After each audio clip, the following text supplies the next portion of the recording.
Hello.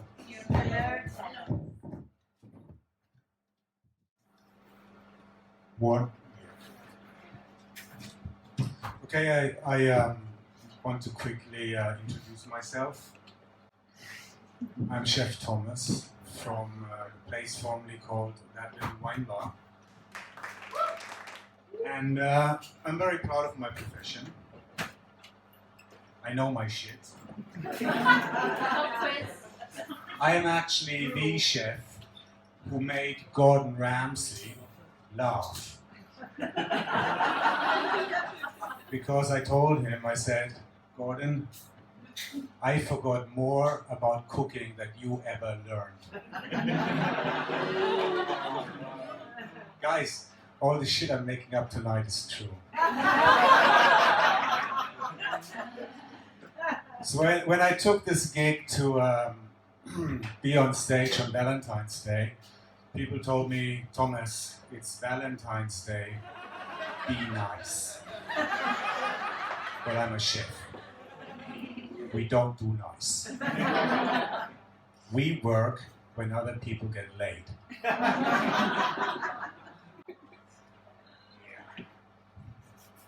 Chefs, cooks, at the end of the shift, in the evening, and everything is done, there's always one question remaining. Will this be now another standard multitasking night?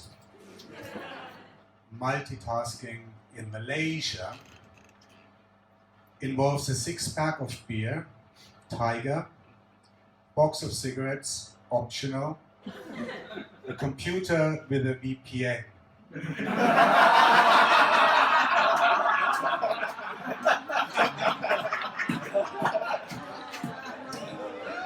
Yeah, I see you know why.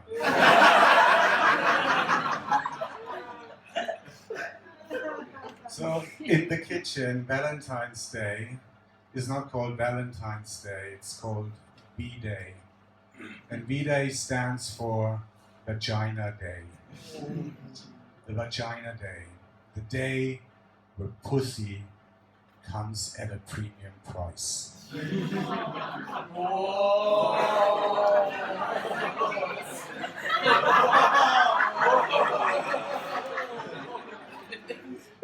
friend of mine calls me up on a Valentine's Day to cancel the dinner reservation.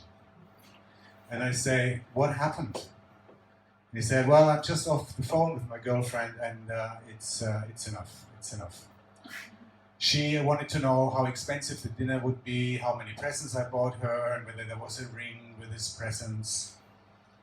And that was that. I had it. And I told her, tonight I cancel the dinner and you can have your very own vagina monologues. What happened then, I asked. He said, like, well, she split up with me. I said, well, at least your wife is happy now.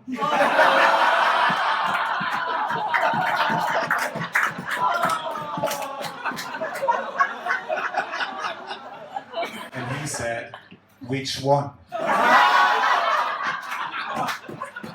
He's from Clanton. See, I always tell my cooks in the kitchen that they have the power every evening of who gets fucked that night. Because if dinner is cold at dinner time, the lady is cold at bedtime. We have the power to fuck your evening up. So if it is a very important evening like Valentine's Day, guys, listen closely. It is a good idea, actually, because you have set dinner. Once you sit down, you get up immediately.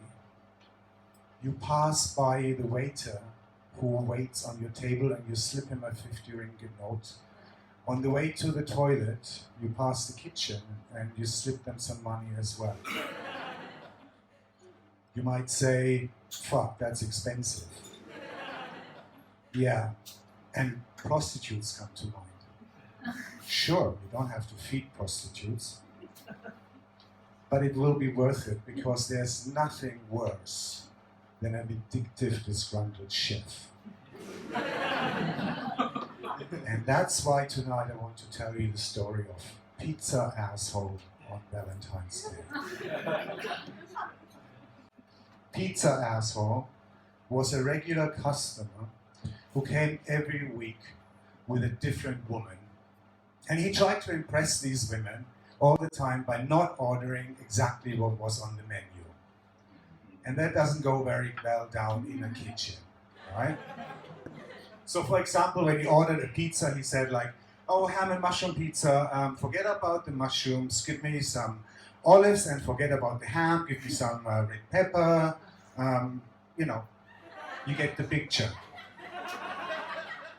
So, Valentine's Day, the waiter comes to the kitchen and he says, Pizza Asshole is on table 11.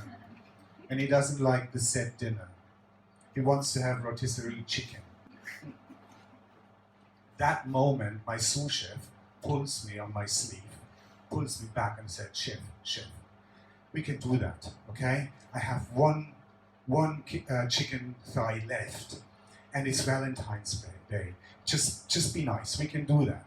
You do the chicken chef and I take care of the kitchen and just relax. Okay? So I did this rotisserie chicken, this fucking rotisserie chicken, and it was a piece of art.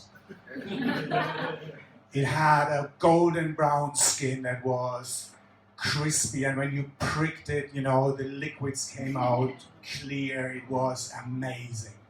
It was the paragon of culinary, I don't know, best thing ever. And it went out with a beef tenderloin for Pizza Asshole's prospect of that night. A minute later, the waiter comes back to the kitchen and he says, Pizza Asshole doesn't like the chicken, it's undercooked, and he doesn't like it with that skin. So now, I ask you, have you ever been so angry that you suddenly become very, very calm? A zen-like state. And I was thinking, okay, Pizza Asshole, if you don't like my chicken, I'll fix that for you. So I told the waiter, go to table 11 and tell him I'll send him a special. After a while, something that remotely looked like a piece of charcoal left the kitchen.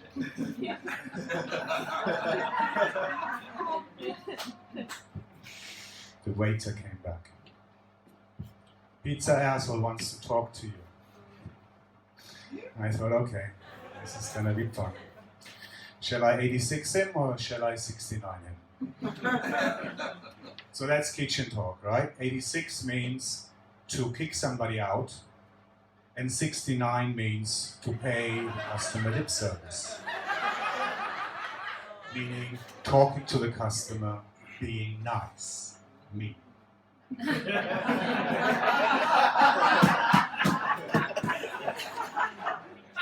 So I went to the table and I noted, when I looked onto the table, that Pizza Asshole had eaten the whole chicken.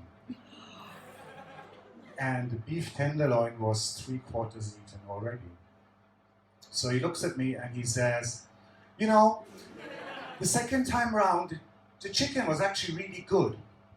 But I have a problem. My girlfriend, she says that the tenderloin was too dry.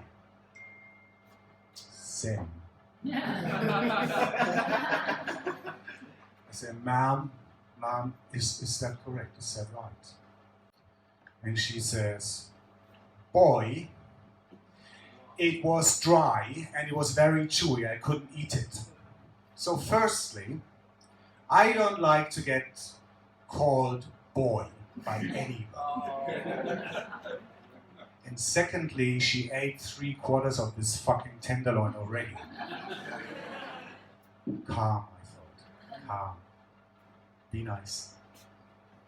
So I said, ma'am, as far as I remember, You ordered the tenderloin well done. Do you know what well done means? It's fucking fully cooked and dry. German saying is a little bit different.